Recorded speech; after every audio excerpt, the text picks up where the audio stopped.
In this video, I'll show you how to update your profile picture and theme in Microsoft Teams. Customizing your profile and appearance helps personalize your team's experience and makes it easier for colleagues to recognize you in chats and meetings. Let's start with updating your profile picture.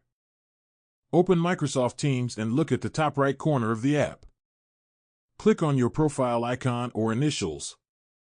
From the menu, select View Profile.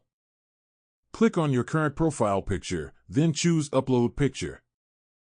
Select an image from your computer, adjust the crop if needed, and save your changes.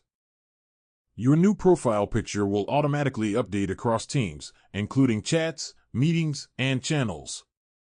It may take a few moments to sync everywhere. Next, let's change the Teams theme.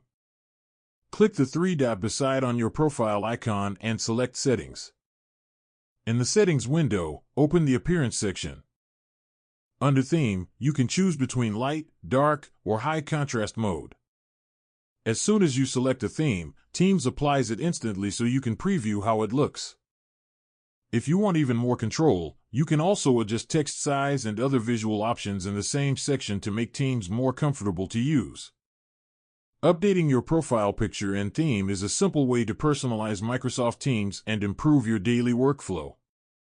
That's how to update your profile picture and theme in Microsoft Teams. If this tutorial helped you, don't forget to like the video, subscribe to the channel, and turn on notifications for more Microsoft Teams tips and tutorials.